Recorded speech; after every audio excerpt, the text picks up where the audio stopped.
ఓం శాంతి 4/5/2024 మధురమైన పిల్లలు, తండ్రి ఏదైతే వినిపిస్తారో అది మీ హృదయంలో ముద్రించుకుపోవాలి. సూర్యవంశంలో ఉన్నత పదవిని పొందేందుకు మీరిక్కడికి వచ్చారు కావున ధారణ కూడా చేయాలి. ప్రశ్న: సదా రిఫ్రెష్ గా ఉండేందుకు సాధనమేమిటి? జవాబు: ఏ విధంగా వేడిగా ఉన్నప్పుడు ఫ్యాన్ తిరిగినట్లయితే అది రిఫ్రెష్ చేస్తుందో, అలా సదా స్వదర్శన్ చక్రాన్ని తిప్పుతూ ఉన్నట్లయితే రిఫ్రెష్ గా ఉంటారు.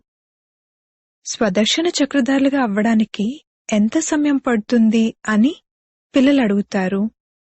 బాబా అంటారు, పిల్లలు, ఒక్క క్షణం. పిల్లలను మీరు స్వదర్శన్ చక్రధారులుగా తప్పకుండా అవ్వాలి.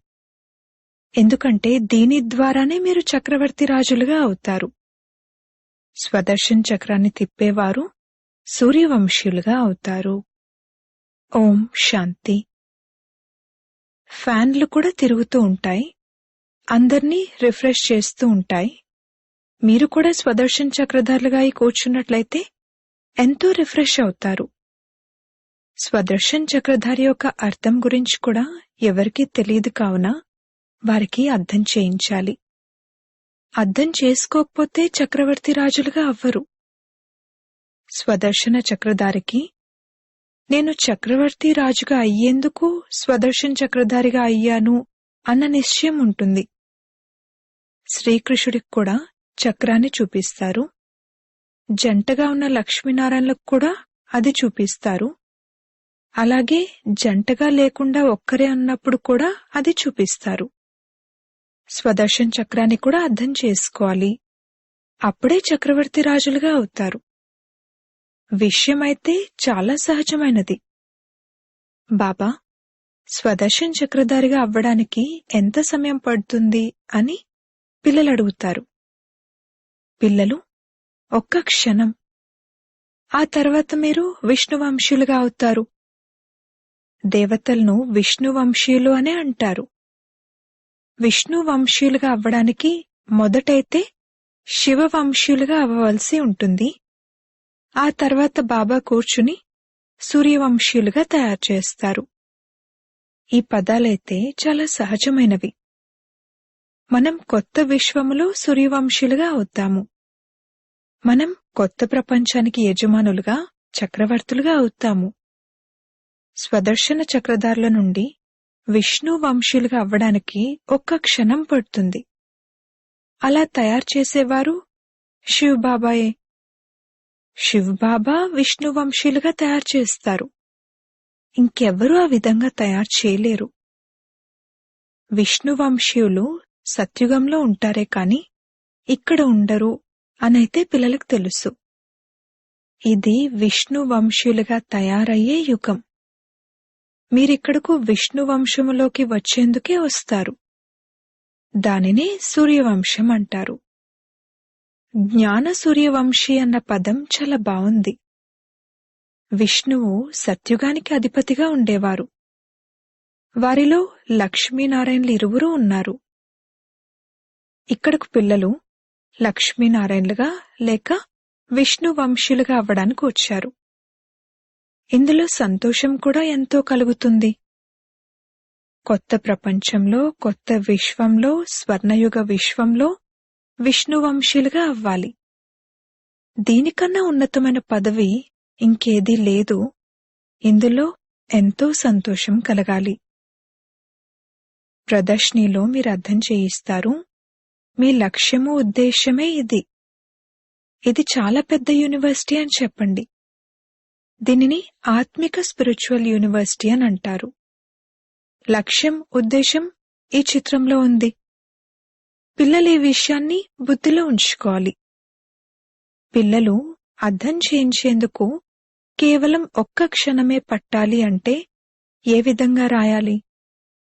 మీరే అర్థం చేయించగలరు. అందులో కూడా మేము తప్పకుండా విష్ణు వంశీయులైన దేవీదేవతలుగా ఉండేవారమని, అనగా దేవీదేవతా కులానికి చెందినవారిగా ఉండేవారమని, స్వర్గానికి యజమానులుగా ఉండేవారమని రాయబడి ఉంది. తండ్రి అర్థం చేయిస్తున్నారు.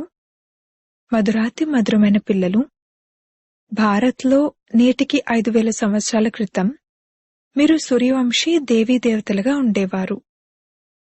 పిల్లలకు ఇప్పుడిది బుద్ధిలోకి వచ్చింది. ఓ పిల్లలు, మీరు సత్యుగంలో సూర్యవంశీలుగా ఉండేవారు అని శివబాబా పిల్లలకు చెప్తున్నారు. సూర్యవంశాన్ని స్థాపించేందుకు శివబాబా వచ్చారు. తప్పకుండా భారత్ స్వర్గంగా ఉండేది. వారే పూజ్యులుగా ఉండేవారు. అక్కడ పూజారులెవ్వరూ లేరు. పూజా సామాగ్రి ఏదీ లేదు. ఈ శాస్త్రాలలోనే పూజల యొక్క ఆచార వ్యవహారాలు రాయబడి ఉన్నాయి. అవన్నీ సామాగ్రి. అనంతమైన తండ్రి అయిన శివబాబా కూర్చుని అర్థం చేయిస్తున్నారు. వారు జ్ఞానసాగరుడు, మనుష్య సృష్టికి బీజరూపుడు. వారిని వృక్షపతి లేక బృహస్పతి అని కూడా అంటారు. బృహస్పతి దశ చాలా ఉన్నతోన్నతంగా ఉంటుంది. వృక్షపతి మీకు అర్థం చేయిస్తున్నారు. మీరు పూజ్య దేవీదేవతలుగా ఉండేవారు, తర్వాత పూజారులుగా అయ్యారు. ఏ దేవతలైతే నిర్వికారులుగా ఉండేవారో వారేమయ్యారు? తప్పకుండా పునర్జన్మలు తీసుకుంటూ కిందకు దిగిపోతారు. ఒక్కొక్క పదాన్ని నోట్ చేసుకోవాలి. మీ హృదయంలోనా లేక కాగితం పైన? ఇది ఎవరర్థం చేయిస్తున్నారు? శివబాబా. వారే స్వర్గాన్ని రచిస్తారు. శివబాబాయే పిల్లలకు స్వర్గ వారసత్వాన్ని ఇస్తారు. తండ్రి తప్ప ఇంకెవరూ ఇవ్వలేరు. లౌకిక తండ్రి అయితే దేహధారి. మీరు స్వయాన్ని ఆత్మగా భావిస్తూ పారలౌకిక తండ్రిని బాబా అంటూ స్మృతి చేస్తారు. అప్పుడు బాబా ఓ పిల్లలు అంటూ బదులిస్తారు. వారు అనంతమైన తండ్రి కదా. పిల్లలు, మీరు సూర్యవంశీ దేవీదేవతలుగా పూజ్యులుగా ఉండేవారు. తర్వాత మీరు పూజారులుగా అయ్యారు. ఇది రావణరాజ్యం. ప్రతి సంవత్సరమూ రావణుణ్ణి కాలుస్తారు. అయినా కాని అతను చనిపోడు. 12 నెలల తర్వాత మళ్లీ రావణుణ్ణి కాలుస్తారు. అనగా తాము రావణ సాంప్రదాయానికి చెందినవారమని వారు నిరూపించి చెప్తున్నారు. రావణుడు అనగా పంచవికారాల రాజ్యం ఇప్పుడుంది. సత్యుగంలో అందరూ శ్రేష్టాచారులుగా ఉండేవారు. ఇప్పుడిది కలియుగ పాత భ్రష్టాచారి ప్రపంచంగా ఉంది. ఈ చక్రం తిరుగుతూనే ఉంటుంది. ఇప్పుడు ప్రజాపిత బ్రహ్మ వంశీయులైన మీరు సంగమయుగంలో కూర్చున్నారు. మేం బ్రాహ్మణులము, ఇప్పుడు శూద్రకులం వారము కాము అని మీ బుద్ధిలో ఉంది. ఈ సమయంలో ఉన్నది ఆసురీ రాజ్యమే. తండ్రిని ఓ దుఃఖహర్త సుఖకర్త అని పిలుస్తారు. ఇప్పుడు సుఖమెక్కడుంది? సత్యుగంలో. దుఃఖమెక్కడుంది? దుఃఖమైతే కలియుగంలో ఉంది. దుఃఖహర్త సుఖకర్త శివబాబాయే. వారు సుఖం యొక్క వారసత్వాన్నే ఇస్తారు. సత్యుగాన్ని సుఖధామమని అంటారు. అక్కడ దుఃఖమన్న మాటే ఉండదు. మీ ఆయువు కూడా ఎక్కువగా ఉంటుంది. ఏడవాల్సిన అవసరమూ ఉండదు. సమయం అనుసారంగా పాత శరీరాన్ని వదిలి కొత్తది తీసుకుంటారు. ఇప్పుడిక శరీరం వృద్ధాప్యంలోకి వచ్చేసింది అని భావిస్తారు. మొదట బాల్యంలో పిల్లలు సతోగుణిగా ఉంటారు. అందుకే పిల్లలను బ్రహ్మజ్ఞానుల కన్నా ఉన్నతులుగా భావిస్తారు. ఎందుకంటే వాళ్లైతే ఎంతైనా వికారీ గృహస్థుల నుండి సన్యాసులుగా అవుతారు. కావున వారికి అన్ని వికారాల గురించి తెలుసు. చిన్నపిల్లలకైతే వికారాల గురించి తెలీదు. ఈ సమయంలో మొత్తం ప్రపంచమంతటిలోనూ రావణరాజ్యం, భ్రష్టాచారి రాజ్యం ఉంది. శ్రేష్టాచారి దేవీదేవతల రాజ్యం సత్యుగంలో ఉండేది, ఇప్పుడు లేదు. చరిత్ర మళ్లీ పునరావృతం అవుతుంది. శ్రేష్టాచారులుగా ఎవరు తయారు చేస్తారు? ఇక్కడైతే శ్రేష్టాచారులు ఒక్కరు కూడా లేరు. ఇందులో చాలా విశాలమైన బుద్ధి కావాలి. ఇది ఉన్నదే పారసబుద్ధి కలవారిగా అయ్యే యుగం. తండ్రి వచ్చి రాతి బుద్ధి కలవారి నుండి పారసబుద్ధి కలవారిగా తయారు చేస్తారు. సత్సాంగత్యం తీరానికి చేరుస్తుంది, చెడు సాంగత్యం ముంచేస్తుంది అనంటారు. సత్యమైన తండ్రి వద్ద తప్ప మిగిలిన ప్రపంచం అంతటిలోనూ కుసాంగత్యమే ఉంది. తండ్రి అంటారు, నేను సంపూర్ణ నిర్వికారులుగా తయారు చేసి వెళ్తాను. మళ్ళీ సంపూర్ణ వికారులుగా ఎవరు తయారు చేస్తారు? మాకేం తెలుసు అని అంటారు. అరే, నిర్వికారులుగా ఎవరు తయారు చేస్తారు? తప్పకుండా తండ్రే తయారు చేస్తారు. మరి వికారులుగా ఎవరు తయారు చేస్తారు? ఇదెవరికీ తెలీదు. తండ్రి కూర్చుని అర్థం చేయిస్తారు. మనుషులకైతే ఏమీ తెలీదు. ఇది రావణరాజ్యం కదా. ఎవరి తండ్రి అయినా మరణిస్తే ఎక్కడకు వెళ్లారు అని అడిగితే స్వర్గస్థులయ్యారు అని అంటారు. అచ్చా, దీని అర్థం వారు అంతవరకు నరకంలో ఉన్నారనే కదా. అంటే మీరు కూడా నరకవాసులే కదా. అర్థం చేయించాల్సిన విషయం ఎంత సహజమైనది. తమను తాము ఎవ్వరూ నరకవాసులుగా భావించరు. నరకాన్ని వేశ్యాలయమని, స్వర్గాన్ని శివాలయమని అంటారు. నేటికి 5000 సంవత్సరాల క్రితం ఈ దేవీదేవతల రాజ్యం ఉండేది. మీరు విశ్వాధిపతులుగా, మహారాజు మహారాణులుగా ఉండేవారు. మళ్లీ పునర్జన్మలను తీసుకోవాల్సి వస్తుంది. అందరికన్నా ఎక్కువ పునర్జన్మలను మీరే తీసుకున్నారు. అందుకనే ఆత్మలు పరమాత్మ ఎంతో కాలం వేరుగా ఉన్నారు అన్న గాయనం ఉంది. మొట్టమొదట ఆది సనాతన దేవీదేవత ధర్మానికి చెందిన మీరే వచ్చారని, మళ్లీ 84 జన్మలు తీసుకుని పతితులుగా అయ్యారని, ఇప్పుడు మళ్లీ పావనులుగా అవ్వాలని మీకు గుర్తుంది. పతిత పావన రండి అని పిలుస్తారు కూడా కదా. అందుకే ఒక్క సద్గురు సుప్రీమే వచ్చి పావనంగా తయారు చేస్తారు అని సర్టిఫికెట్ ఇస్తారు. వీరిలో కూర్చుని నేను మిమ్మల్ని పావనంగా తయారు చేస్తాను అని వారు స్వయం అంటారు. ఇకపోతే 84 లక్షల యోనులు మొదలైనవేవీ లేవు. 84 జన్మలున్నాయి. ఈ లక్ష్మీనారాయణల ప్రజలు సత్యుగంలో ఉండేవారు, ఇప్పుడు లేరు. వారేమయ్యారు? వారు కూడా 84 జన్మలు తీసుకోవాల్సి వస్తుంది. ఎవరైతే మొదటి నంబర్లోకి వస్తారో వారే పూర్తి 84 జన్మలు తీసుకుంటారు. కావున మళ్లీ వారే మొదట రావాలి. దేవీదేవతల ప్రపంచ చరిత్ర పునరావృతం అవుతుంది. సూర్యవంశీ, చంద్రవంశీ రాజ్యాలు తప్పకుండా పునరావృతం అవ్వాలి. తండ్రి మిమ్మల్ని యోగ్యులుగా తయారు చేస్తున్నారు. మేము ఈ పాఠశాల లేక యూనివర్సిటీలోకొచ్చాము, ఇక్కడ్నుండి మేము నరుని నుండి నారాయణునిగా అవుతాము అని మీరంటారు. ఇదే మన లక్ష్యము, ఉద్దేశము. ఎవరైతే బాగా పురుషార్థం చేస్తారో వారే పాస్ అవుతారు. ఎవరైతే పురుషార్థం చెయ్యరో వారు ప్రజల్లో కొందరు చాలా షావుకారులుగా అవుతారు, కొందరు తక్కువగా అవుతారు. ఇక్కడ రాజధాని తయారవుతుంది. మనం శ్రీమతంపై శ్రేష్టంగా అవుతున్నామని మీకు తెలుసు. శ్రీ అయిన శివబాబా మతంపై శ్రీ లక్ష్మీనారాయణలుగా లేక దేవీదేవతలుగా అవుతారు. శ్రీ అనగా శ్రేష్టమైనవారు. వాస్తవానికి ఎవ్వర్నీ అలా శ్రీ అని అనలేరు. కాని ఇక్కడైతే ఎవరొస్తే వారందర్నీ శ్రీ అని అనేస్తారు. శ్రీ ఫలానా అనంటారు. వాస్తవానికి శ్రీ అనగా శ్రేష్టంగానైతే దేవీదేవతలు తప్పింకెవ్వరూ అవ్వలేరు. భారత్ శ్రేష్టాతి శ్రేష్టంగా ఉండేది. రావణ రాజ్యంలో భారత్ మహిమనే సమాప్తం చేసేశారు. భారత్ యొక్క మహిమ కూడా ఎంతో ఉంది, భారత్ యొక్క నింద కూడా ఎంతో ఉంది. భారత్ పూర్తిగా సుసంపన్నంగా ఉండేది, ఇప్పుడు పూర్తిగా నిరుపేదగా అయ్యింది. దేవతల ముందుకు వెళ్లి నిర్గుణులమైన మాలో ఏ గుణమూ లేదు అంటూ వారి మహిమను గానం చేస్తారు. దేవతలను ఆ విధంగా మహిమ చేస్తారు కాని వారేమైనా దయార్థ హృదయులా?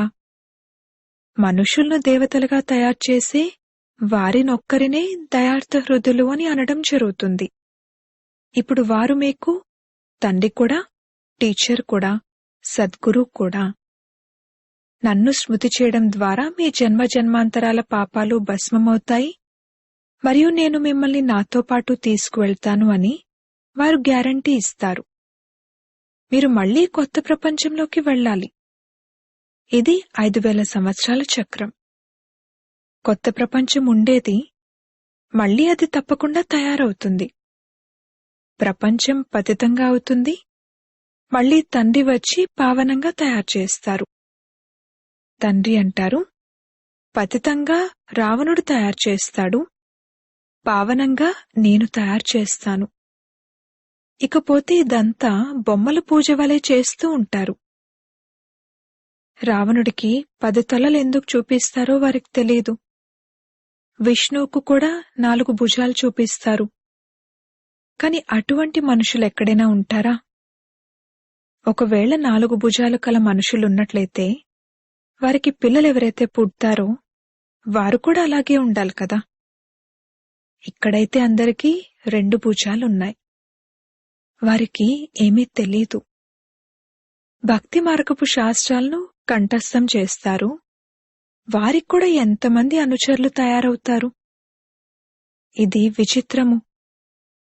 ఇక్కడ తండ్రి జ్ఞానం యొక్క అథారిటీ. మానవ మాతృలెవ్వరూ జ్ఞానం యొక్క అథారిటీగా అవ్వలేరు. జ్ఞానసాగరుడు అని మీరు నన్నే అంటారు. ఆల్మైటీ అథారిటీ అన్నది తండ్రి మహిమే. మీరు తండ్రిని స్మృతి చేసినప్పుడు తండ్రి నుండి శక్తిని తీసుకుంటారు. దాని ద్వారా విశ్వాధిపతులుగా అవుతారు. మాలో చాలా శక్తి ఉండేది, మేం నిర్వికారులుగా ఉండేవారము అని మీరు భావిస్తారు. మొత్తం విశ్వం అంతటిపైన మీరొక్కరే రాజ్యం చేసేవారు అంటే మరి సర్వశక్తివంతులు అనే అంటారు కదా. ఈ లక్ష్మీనారాయణులు మొత్తం విశ్వానికి యజమానులుగా ఉండేవారు. ఈ శక్తి వారికి ఎక్కడి నుండి లభించింది? తండ్రి నుండి. ఉన్నతోన్నతమైన వారు భగవంతుడే కదా. వారు ఎంత సహజంగా అర్థం చేయిస్తారు. ఈ 84 జన్మల చక్రాన్ని అర్థం చేసుకోవడం సహజమే కదా. దీని ద్వారానే మీకు రాజ్యాధికారం లభిస్తుంది. పతితులకు విశ్వరాజ్యాధికారం లభించదు. పతితులైతే వారి ముందు తల వంచుతారు. మేం భక్తులమని భావిస్తారు.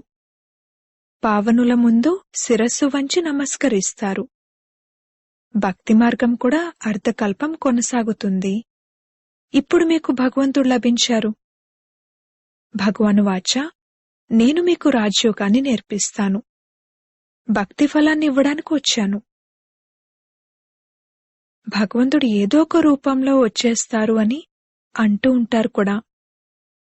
తండ్రి అంటారు, నేనేమైనా ఎడ్ల బండి మొదలైన వాటిపై వస్తానా? ఎవరైతే ఉన్నతోన్నతునిగా ఉండేవారో మళ్లీ 84 జన్మలు పూర్తి చేశారో అతనిలోకే వస్తాను. ఉత్తమ పురుషులు సత్యుగంలో ఉంటారు.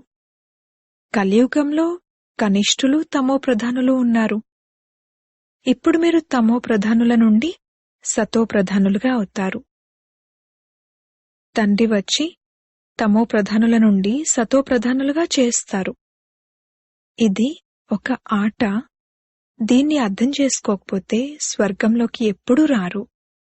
అచ్చా, మధురాతి మధురమైన సిక్కిలదే పిల్లలకు మాతా పితా బాప్దాదాల ప్రియ స్మృతులు మరియు గుడ్ మార్నింగ్. ఆత్మిక పిల్లలకు ఆత్మిక తండ్రి నమస్తే. ధారణ కొరకు ముఖ్య సారము. మొదటి పాయింట్, ఒక్క తండ్రి సాంగత్యంలో స్వయాన్ని పారసబుద్ధి కలవారిగా తయారు చేసుకోవాలి. సంపూర్ణ నిర్వికారులుగా అవ్వాలి. చెడు సాంగత్యం నుండి దూరంగా ఉండాలి. రెండవ పాయింట్, సదా ఈ సంతోషంలోనే ఉండాలి. స్వదర్శన్ చక్రధారులమైన మేము కొత్త ప్రపంచానికి యజమానులుగా చక్రవర్తులుగా అవుతాము. శివబాబా మమ్మల్ని జ్ఞాన సూర్యవంశీయులుగా తయారు చేయడానికి వచ్చారు. మా లక్ష్యమే ఇది. వరదానము, విఘ్నాలను మనోరంజకమైన ఆటగా భావించి దాటివేసే నిర్విఘ్న విజయీ భవ. విఘ్నాలు రావడమన్నది మంచి విషయమే, కాని విఘ్నాలు ఓడించకూడదు. విఘ్నాలు దృఢంగా చేయడం కోసమే వస్తాయి. అందుకే విఘ్నాలకు భయపడేందుకు బదులుగా వాటిని మనోరంజకమైన ఆటగా భావించి దాటివేయండి. అప్పుడు నిర్విఘ్నులు విజయులు అనంటారు. సర్వశక్తివంతుడైన తండ్రి యొక్క తోడు ఉన్నప్పుడు ఇక భయపడాల్సిన విషయమే లేదు. కేవలం తండ్రి స్మృతి మరియు సేవలో బిజీగా ఉన్నట్లయితే నిర్విఘ్నంగా ఉంటారు. బుద్ధి ఫ్రీగా ఉన్నప్పుడే విఘ్నాలు మరియు మాయా వస్తాయి. బిజీగా ఉన్నట్లయితే మాయా మరియు విఘ్నాలు పక్కకు వెళ్ళిపోతాయి. స్లోగన్: సుఖం యొక్క ఖాతాను జమ చేసుకునేందుకు మర్యాదపూర్వకంగా హృదయం నుండి అందరికీ సుఖాన్నివ్వండి. ఓం శాంతి.